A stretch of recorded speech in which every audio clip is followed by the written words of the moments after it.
A drone struck a government building in Russia's Belgorod region on May 9, Victory Day, injuring 2 persons, including Deputy Governor.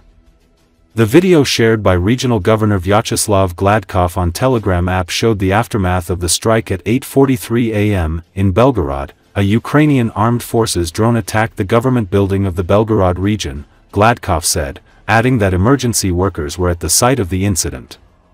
Gladkov initially reported that there were no casualties but later clarified that 2 people were injured in the attack that was launched by an aircraft-type drone. A Russian guard officer suffered a shrapnel wound to the thigh and is hospitalized, Gladkov said. The deputy governor Alexander Lorenz was also near the building when the explosion occurred, Gladkov said. There have been no official reports from Ukraine over the incident. The attack on Belgorod took place on Victory Day parade held in Moscow to honor the Soviet Union's victory over Nazi Germany. Over 20 world leaders are attending the parade in which over 11,500 troops marched. Earlier, Ukrainian President Volodymyr Zelenski said Kiev could not guarantee the safety of foreign guests attending the military parade in Moscow and rejected the 3-day truce this week offered by Vladimir Putin.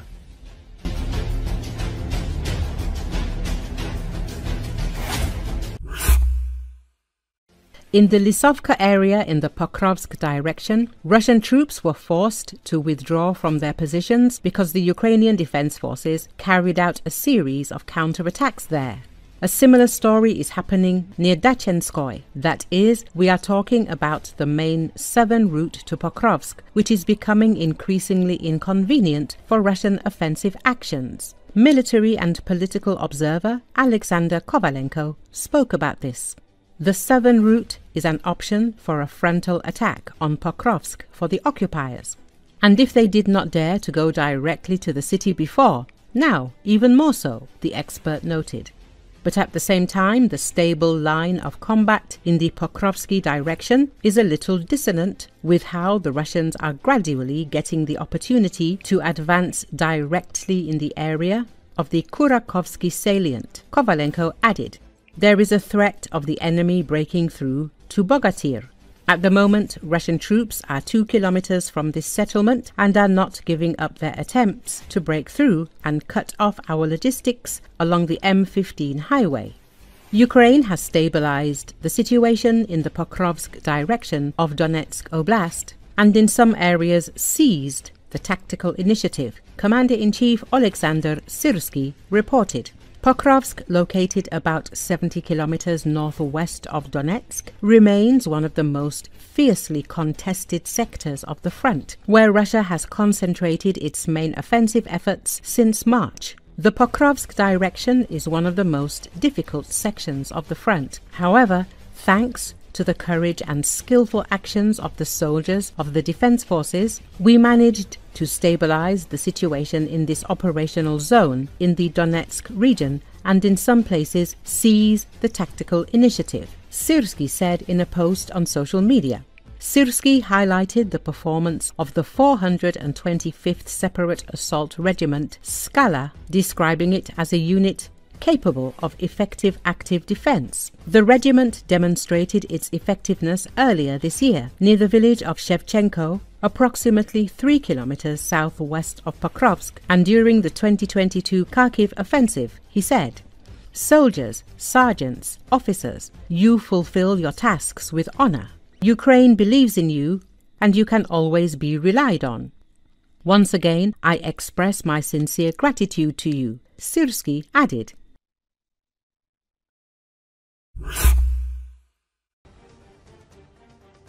The Russian occupation authorities in Crimea declared an air raid alert across the peninsula in response to an alleged attack by Ukrainian Neptune missiles. The missiles were seen in the sky over Sevastopol, Alupka, Sudak, and Feodosia, followed by the sound of explosions. Mikhail Razvozeyev, the so-called governor of occupied Sevastopol, confirmed the attack, which led to the halt of traffic across the Crimean Bridge and the suspension of water transport in Sevastopol.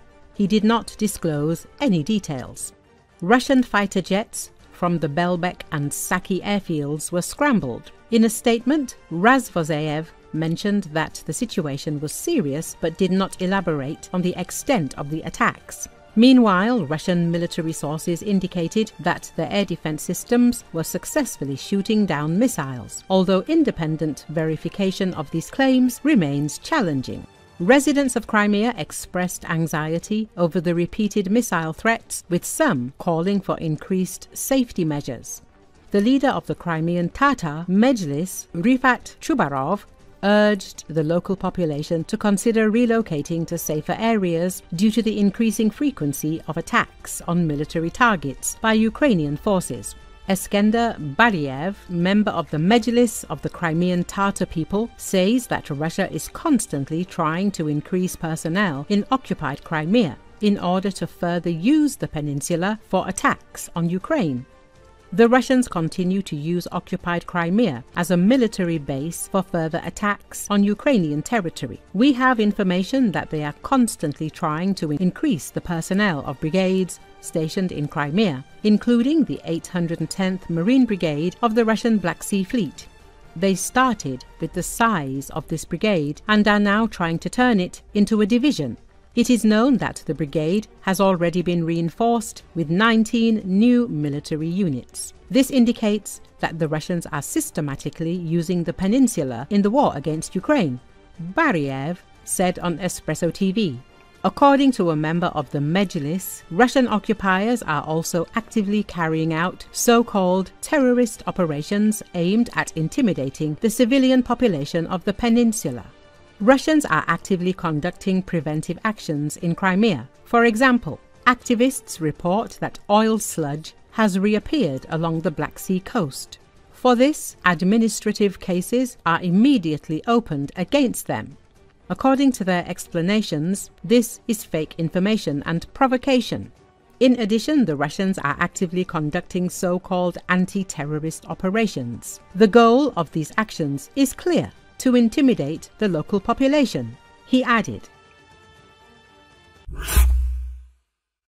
Germany has provided Ukraine with a new military aid package, which includes Iris-T air defense missiles, ammunition, drones, demining equipment, and more, according to the official website of the German government.